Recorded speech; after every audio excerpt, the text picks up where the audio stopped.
समझिएगा। आज हम माध्यक पढ़ रहे हैं। माध्यक जिसको इंग्लिश में मीडियन कहते हैं। इससे पहले जो माध्यक पढ़े थे वह अवर्गीकृत पढ़े थे। अवर्गीकृत का अर्थ होता है जैसे को तैसे रहता है, लेकिन आप यहाँ देख रहे हैं कि यह वर्गीकृत है। वर्गीकृत का मतलब यहाँ क्लास इंटरवल इन वर्ग अंतराल दिया हुआ है। इस सवाल का क्या निकालना है? माध्यक निकालना है। माध्यक का मतलब होता है कि बीच का मान, और माध्यक निकालने के लिए सबसे पहले आपको संचयी बारंबारता निकालना पड़ेगा।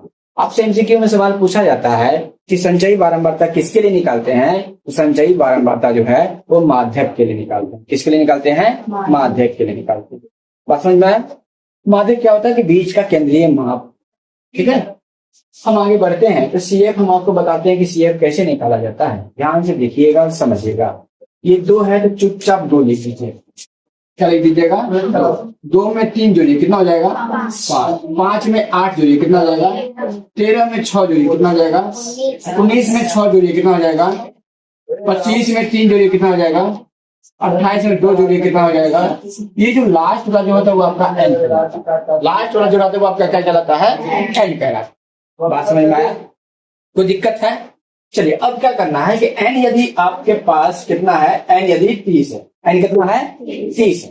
तो एन बाई 2 कितना हो जाएगा? एन बाई 2 हो जाएगा 30 बट्टा 2, मतलब कितना हो जाएगा? 15 हो जाएगा। कितना हो जाएगा? 15। बात समझ में आ रहा है कि नहीं? आपको क्या देखना है? 15 के जस्ट बाद में देखना है इस सीएफ में। 15 के जस्ट बाद कौन है? 15 का जस्ट बाद कितना है? 19। इसके ऊपर वाला जो होता है वो आपका सीएफ कहलाता है। वो आपका क्या कहलाता है?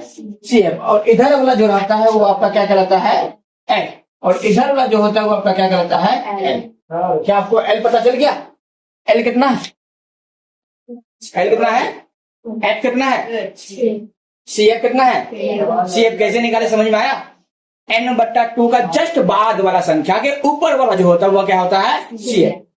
अब माध्यक का फॉर्मूला लिखें। माध्यक का फॉर्मूला क्या होता है? अभी हमको अमृता बताई कि माध्यक का जो फॉर्मूला होता है वो होता है एल प्लस एन बट्टा 2 माइनस सी एफ बट्टा में एफ, बट्टा में एफ और इनटू में एच। ध्यान दीजिएगा। एल कितना आप बताएं? 55। एल कितना है? 55। एन बाई 2 कितना है? 15। सी एफ कितना है? 13। एफ कितना है?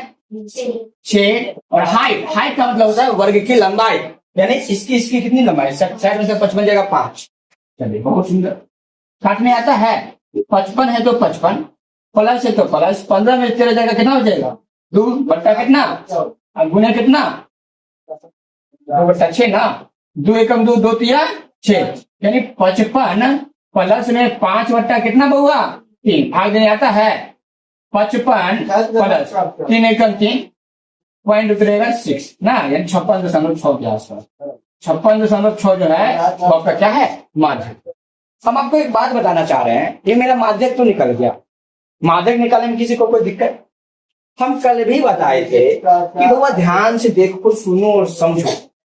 ये सीएफ जो है आपको एक पैटर्न यानी एक ऑर्डर में सजा हुआ है। एफ और सीएफ में क्या अंतर होता है यदि पूछा जाए तो एफ जैसे मन तैसे रहता है, लेकिन सीएफ जो है एक पैटर्न पर सजा हुआ ही रहेगा। तो आप वो देख के पकड़ लीजिएगा कि ये क्या है? सीएफ। देखिए एक असेंडिंग ऑर्डर में अरेंज है ना, लेकिन एफ देखिए क्या, ऐसा हम नहीं कर रहे कि एफ असेंडिंग ऑर्डर में अरेंज नहीं हो सकता, लेकिन CF is always in ascending order. It means होता है कि सीएफ जो है वो हमेशा आपको असेंडिंग ऑर्डर में एक पैटर्न में सजा हुआ है। तो आप वो देख के पता लगा सकते हैं कि यह क्या है? सीएफ। अब सवाल क्या है कि कभी कभी किसी सवाल में एफ आपको नहीं देगा, आपको क्या देगा? सीएफ देगा। तो सीएफ से आप एफ कैसे फाइंड कीजिएगा?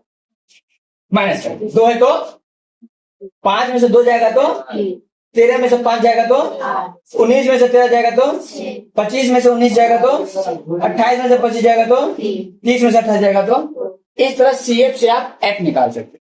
क्या बात समझ में आया? आप जब एनसीईआरटी बनाइएगा 14.3 का जो तीसरा नंबर सवाल है वह इसी प्रकार बनेगा। उसमें एफ नहीं दिया हुआ, उसमें क्या दिया हुआ है? सीएफ दिया हुआ। बात समझ पाए या नहीं पाए? क्या कोई दिक्कत है? पक्का ना? बताने की इच्छा है?